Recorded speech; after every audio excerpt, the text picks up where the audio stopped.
মুখ্যমন্ত্রীর হাত ধরে রাজধানীর স্বামী বিবেকানন্দ ময়দানে আগরতলা পুর নিগমের বিভিন্ন উন্নয়নমূলক প্রকল্পের উদ্বোধন হয়েছে। 23শে জুলাই বৃহস্পতিবার এক অনুষ্ঠানের মধ্য দিয়ে এই সব প্রকল্পের উদ্বোধন করলেন মুখ্যমন্ত্রী। এই অনুষ্ঠানে উপস্থিত ছিলেন আগরতলা পুর নিগমের mayor Dipak Majumdar, deputy mayor Monika Das Dutta, Agartala পুর নিগমের কমিশনার সাজু ওয়াহেদ, নগর উন্নয়ন দপ্তরের অধিকর্তা তমাল মজুমদার সহ বিশিষ্টজনেরা। অনুষ্ঠানে বক্তব্য রাখতে গিয়ে মুখ্যমন্ত্রী ডক্টর মানিক সাহা বলেন, উত্তর পূর্বাঞ্চলের অন্যতম সম্ভাবনাময় শহর আগরতলাকে পরিচ্ছন্ন, সবুজ, স্বাস্থ্যকর, প্রযুক্তি নির্ভর ও নাগরিক বান্ধব হিসাবে গড়ে তোলার লক্ষ্যে ধারাবাহিকভাবে বিভিন্ন উন্নয়নমূলক প্রকল্পের বাস্তবায়ন হচ্ছে। প্রযুক্তিকে ব্যবহার করে স্বচ্ছতা ও জবাবদিহিতার মাধ্যমে আধুনিক, সহজলভ্য এবং মানসম্মত নাগরিক পরিষেবা নিশ্চিত করার পাশাপাশি মানুষের জীবনযাত্রার মান উন্নয়নই পুর নিগমের মূল লক্ষ্য। উন্নয়নে এই যাত্রার কাজের মাধ্যমে মানুষের কাছে পৌঁছাতে চাইছে পুর নিগম। মুখ্যমন্ত্রী বলেন, মানুষের জন্য কাজ করাই হচ্ছে পুর নিগমের মূল উদ্দেশ্য। পুর নিগমের 51টি ওয়ার্ড মাইল ফলক হিসাবে কাজ করছে। সব জায়গায় জনতা জনার্দন, অর্থাৎ মানুষের কিভাবে কল্যাণ করা যায় এই লক্ষ্য ও উদ্দেশ্য নিয়েই কাজ করছে আগরতলা পুর নিগম। মুখ্যমন্ত্রী বলেন, ত্রিপুরা দেশের অন্যান্য রাজ্যের তুলনায় কোনো অংশে কম নয়।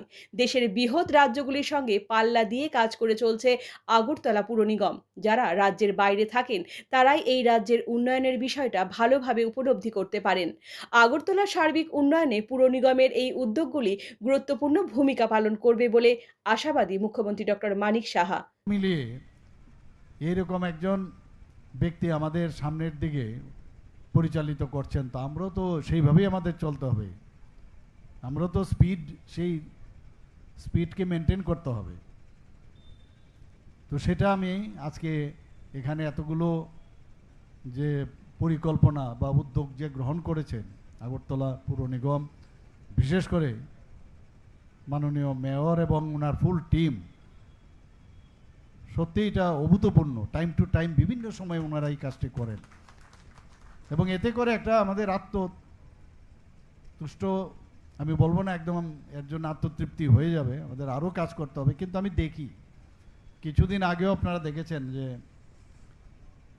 আমাদের ত্রিপুরা সরকারের অর্থাৎ স্বাস্থ্য দপ্তরের সম্মিলিত প্রচেষ্টায় আমরা এখানে ডক্টর শ্যামাপ্রসাদ মুখার্জির নামে একটা সিভিক হসপিটাল আমরা করেছি,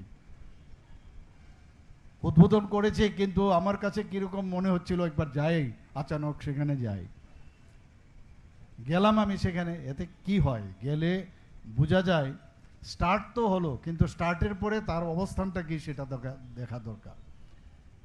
এবং এর মধ্যেও কিন্তু একটা আনন্দ আছে, কোথাও দেখা গেল যে কোনো খামতি আছে কিনা। এটা আমাদের হিউম্যান বিইংয়ের একটা ক্যারেক্টার, যে হয়ে যাওয়ার পর বা কোনো কিছু শুরু হলো, শুরুর শেষ পর্যন্ত এন্ড টু এন্ড যেটাকে বলে, হ্যান্ড টু এন্ড সব কিছু যেন সেইভাবে চলে, প্রথম দিন থেকে শেষ পর্যন্ত। আরও সেটাকে আরও সম্পৃক্ত কিভাবে করা যায় তার জন্য চেষ্টা করা উচিত আমাদের সরকার, কিন্তু আমরা সেইভাবে এখন কাজ করছি। ব্যুরো রিপোর্ট, পজিটিভ বার্তা।